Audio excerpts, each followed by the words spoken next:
Good morning everyone, कैसे हो आप सब? I hope you guys are doing well. मैं सोनू, आपकी fundamental of nursing faculty from Balaji nursing institute Dwarka में।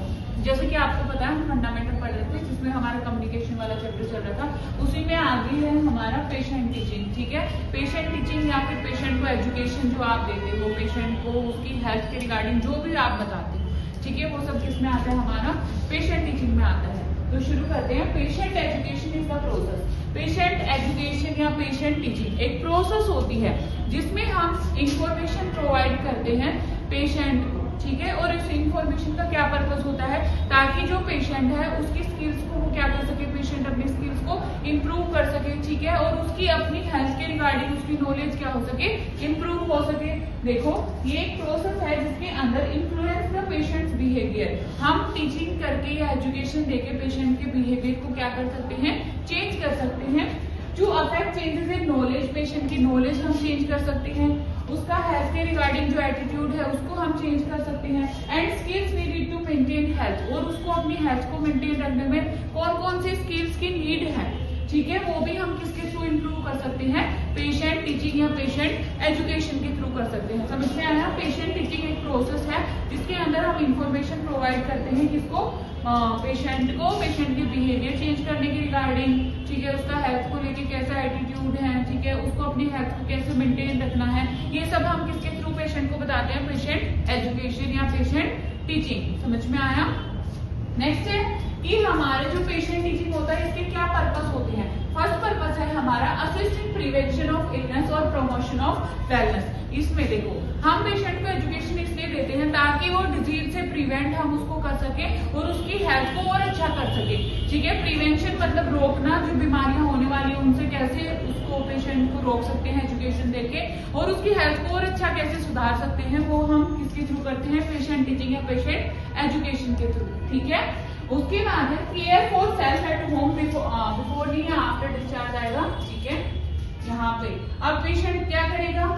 आपसे केयर ली पेशेंट ने, आप उसको घर जाना है, घर जाते टाइम हम उसको क्या करते हैं? एजुकेशन देते हैं, एजुकेट करते हैं पेशेंट को, ताकि आफ्टर डिस्चार्ज वो खुद की क्या कर सके, केयर कर सके, ठीक है। उसको घर पे कैसे ड्रेसिंग वगैरह चेंज करनी है, कैसे उसमें इंजेक्शन, अगर कोई आसपास में उसके मेडिकल केयर प्रोफेशनल है उससे कैसे इंजेक्शन लेने हैं, कैसे कौन कौन सी दवाई कौन कौन से टाइम पे लेनी है, ये एजुकेट अगर आप पेशेंट को करोगे तो पेशेंट अपनी केयर क्या कर सकता है? घर पे खुद कर सकता है, ठीक है। Health develop self care abilities daily, जो भी सेल्फ केयर एबिलिटीज की पेशेंट को नीड है वो सब हम किसके थ्रू इंप्रूव कर सकते हैं? पेशेंट टीचिंग और एजुकेशन के थ्रू इंप्रूव कर सकते हैं, ठीक है।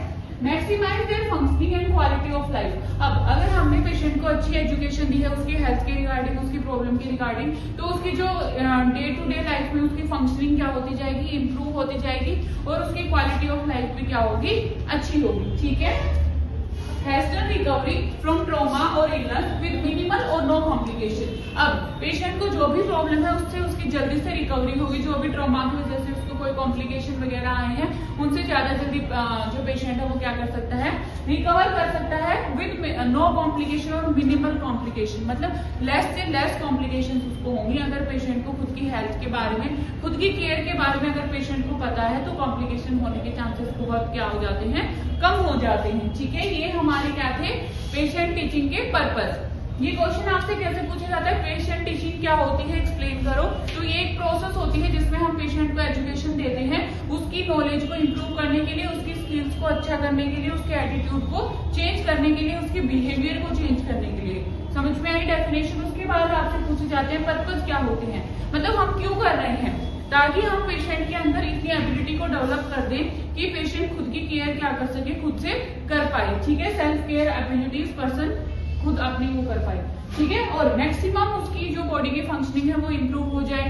पेशेंट को डिजीज से बचाने के लिए एजुकेशन देते हैं, अपनी हेल्थ को प्रमोट करने के लिए एजुकेशन देते हैं। ये हमने क्या पढ़े? Purpose of patient teaching. उसके बाद है हमारा प्रिंसिपल्स कौन कौन से होते हैं पेशेंट टीचिंग के। देखिए, to increase knowledge and clarify misconception about medical condition, हम ताकि पेशेंट की नॉलेज को इम्प्रूव कर सके, ठीक है। हमारी जो पेशेंट टीचिंग है वो ऐसी होनी चाहिए कि पेशेंट की नॉलेज को क्या करे? इम्प्रूव करे, ठीक है। कैसी पेशेंट टीचिंग होनी चाहिए? नॉलेज को इम्प्रूव करने वाली। और अगर पेशेंट के माइंड में कोई भी मिसकॉन्सेप्शन है उस डिजीज को लेके, उसको हम क्या कर सके? क्लैरिफाई कर सके। समझ में आया?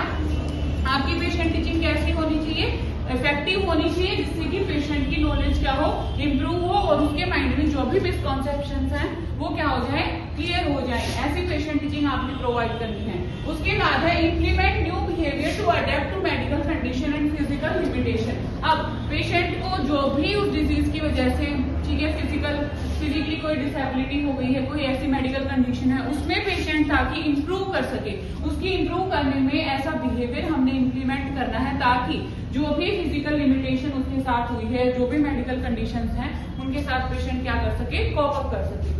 इम्प्लीमेंट न्यू बिहेवियर, हमें न्यू बिहेवियर को इम्प्लीमेंट करेंगे ताकि जो भी फिजिकल लिमिटेशन या मेडिकल कंडीशन है उसको पेशेंट क्या कर ले, खुद अडेप्ट कर ले। Overcome barrier to compliance by articulating, articulating से हम जो भी बैरियर्स हैं उनको क्या करेंगे, ओवरकम करेंगे।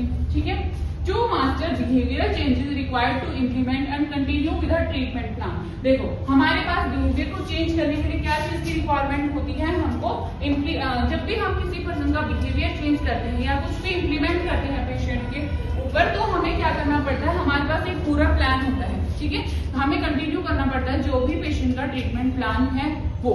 अब देखो, जब भी आप किसी पेशेंट को एजुकेशन देने चाहते हो, ठीक है, आपके पास पहले से कोई कंटेंट होता है कि मुझे पेशेंट को इस टॉपिक पे एजुकेशन देनी है या एजुकेट करना है, तो सबसे पहले तो जो टॉपिक आपका है वो पेशेंट की कंडीशन के अकॉर्डिंग होना चाहिए। ठीक है, पेशेंट कोई अदर डिजीज का है, आप उसको किसी अदर डिजीज पे एजुकेशन दे रहे हो, क्या पेशेंट आपकी बातों में इंटरेस्ट लेगा? नो।